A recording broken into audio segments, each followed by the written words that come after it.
Hello and welcome to the Intel Brief. Today is Friday, 30 January. I'm your host, Daniel, and today we're going to talk about Trump has threatened tariffs on countries selling oil to Cuba.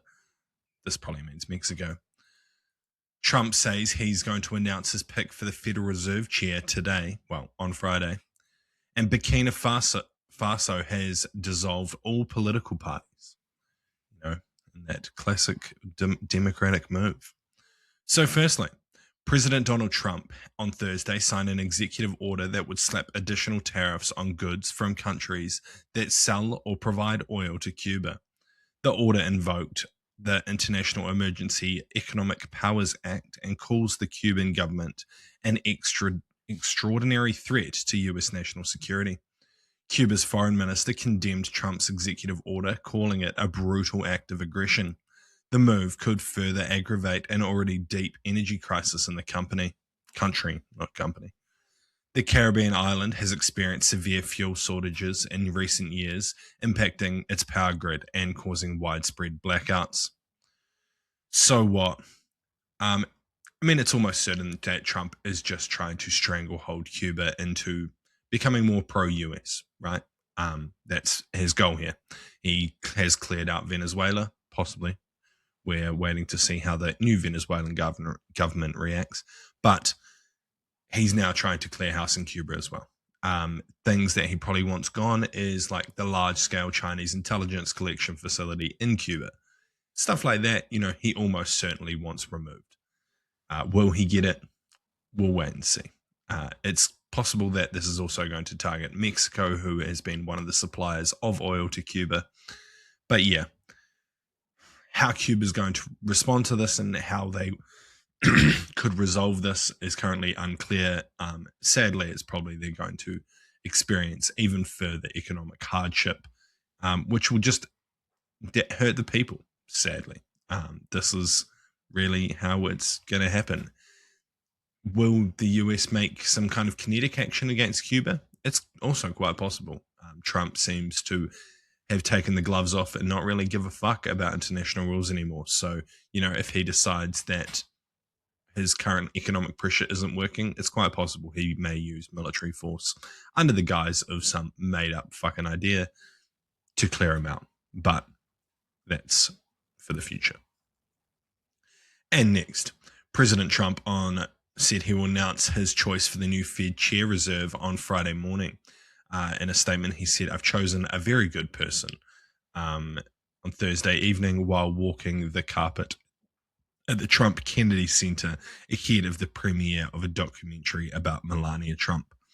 Trump said his pick to replace the current chairman, Jerome Powell, is an outstanding person that won't be too surprising to the people. So what? Firstly, that Melania documentary is comical and has sold no tickets, so don't go see it. I'm sure it's shit. But next, the Fed chair. So from what I understand, he's picking between 5 individuals who all have essentially said they'll do exactly what Trump wants, lowering the interest rates, allowing borrowing, and trying to boost the economy. The current Fed chair has not done this, much to Trump's disappointment and overt pressure. It could, if the person comes in and is seen to be very political and to be swayed by what Donald Trump wants, it's quite possible that it could lower essentially like what people think of the US currency and how stable and safe it is. It could be quite damaging for the international kind of markets, but we'll have to see. Trump has said in a statement that he is quite worried that, they'll say they're going to do what he wants, which is lower interest rates, until they get into office, and then they'll switch up on him and basically do whatever they should do, which is be balanced and unbiased and non-political. But, he's clearly done his due diligence to make sure whoever goes into the position he has a lot of leverage over and can force into doing what he wants, which is not good for the global economy. And lastly, Burkina Faso's military-led government has dissolved all political parties by decree on Thursday. The government believes that the proliferation of political parties has led to abuses, fueled divisions among citizens, and weakened the social fabric.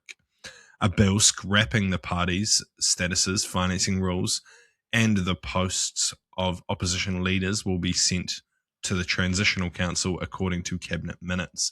All assets of the dissolved parties will be transferred to the state.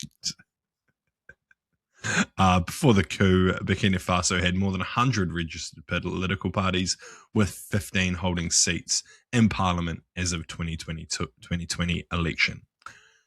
So what? I mean, this is just taking control, right? This is all he's doing. It's pretty clear.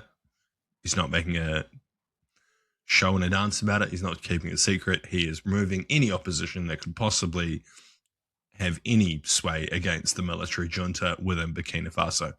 They are now banned, illegal, gone.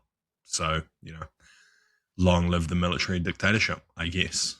It's pretty sad for the people, but also, it's fuck all we can do about it at this point. Africa has really pushed back against, the far historic allies due to colonialization and has lent more towards Russian mercenaries. So this is the result of those choices. Sad to say, it's a bit fucked, and likely just going to lead to more brutal dictatorships within the country. And there's not much we can do about it. So, yeah. That's been your Intel Brief. I've been your host, Daniel, and I'll see you again next week. See you.